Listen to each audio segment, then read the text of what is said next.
Halo rekan-rekan semua, ketemu lagi dengan saya dalam sesi video pembelajar kali ini. Pada kesempatan kali ini, dalam video pembelajar ini saya akan coba membahas materi mengenai staycation sebagai syarat perpanjangan kontrak kerja, apakah dapat dipidana.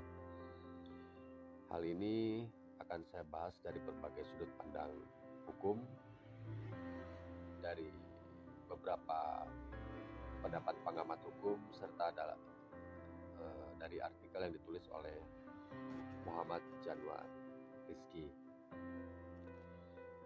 Sebelum saya bahas lebih lanjut, saya akan sampaikan kembali bahwa seluruh informasi yang saya siapkan dan saya sajikan dalam video pembelajar ini semata-mata untuk tujuan pendidikan dan bersifat umum. Staycation sebagai syarat perpanjangan kontrak kerja.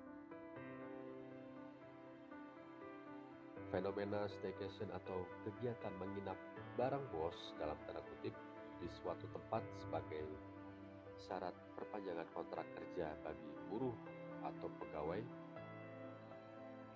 ini sedang viral di media sosial saat ini.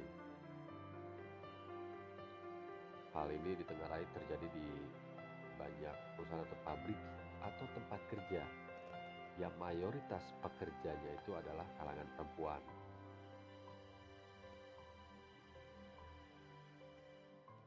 Persoalan ini mendapat kecaman publik nih, karena dinilai memanfaatkan jabatan atau relasi kuasa untuk kepentingan pribadi, yang mana hal tersebut ini merugikan pekerja, khususnya pekerja perempuan.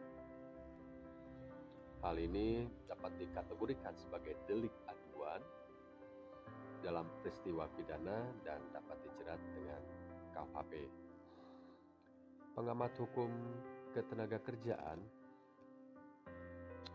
Bapak Andi William Sinaga itu menyampaikan bahwa fenomena staycation atau tidur bareng bos tanda kutip adalah fenomena yang tidak terbantahkan yang terjadi dalam hubungan industrial antara atasan dan bawahan.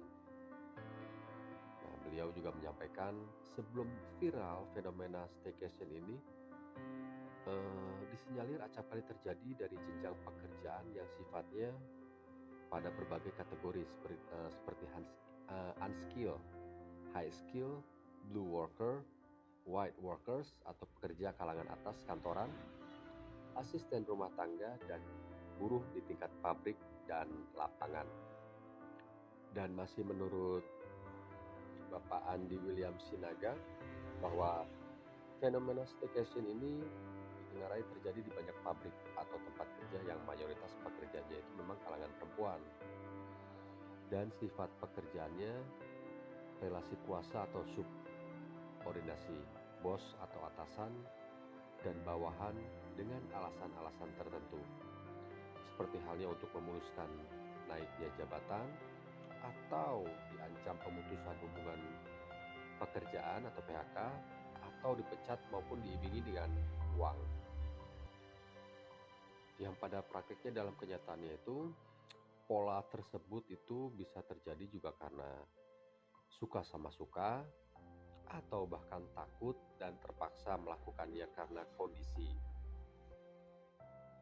Lebih lanjutnya bahwa karena posisi para pekerja atau buruh tersebut dalam posisi tersubordinasi karena status sosial atasan dan bawahan, jadi membuat kalangan mayoritas pekerja perempuan itu khususnya takut untuk bicara atas kasus atau kondisi yang dialami.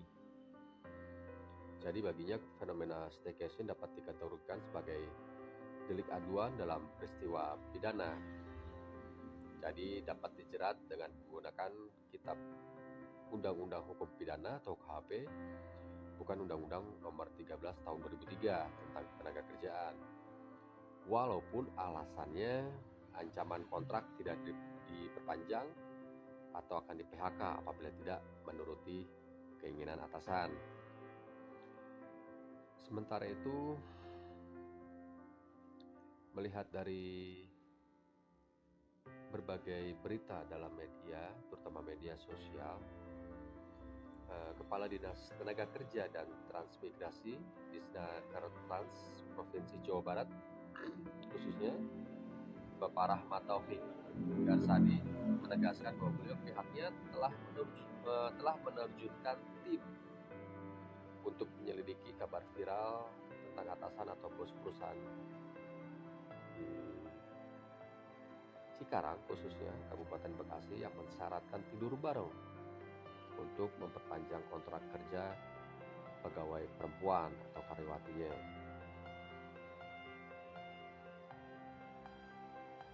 Jadi menurut beliau bahwa kalau ada kontrak diperpanjang dan sebagainya,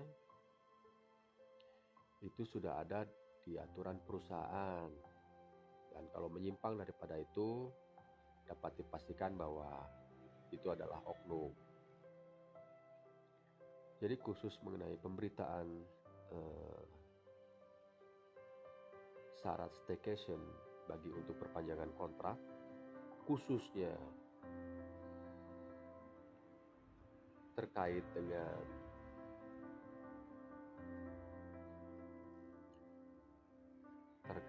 salah satu pabrik yang berada di daerah Cikarang tersebut, ini masih dalam tahap investigasi lebih lanjut dari tim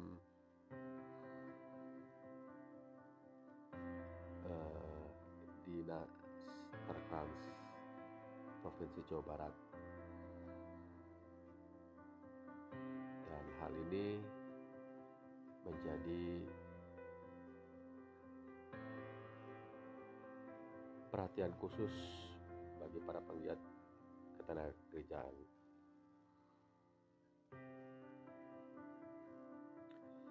Jadi mengenai staycation sebagai syarat perpanjangan kontrak kerja, apakah dapat dipidana?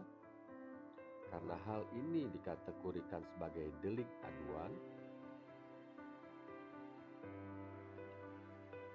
dan masuk dalam peristiwa pidana, dapat dijerat dengan KUHP. Demikian rekan-rekan semua, pembahasan materi saya pada kesempatan video belajar kali ini. Kita akan lanjut dengan materi-materi berikutnya pada kesempatan video pembelajar yang akan datang. Terima kasih.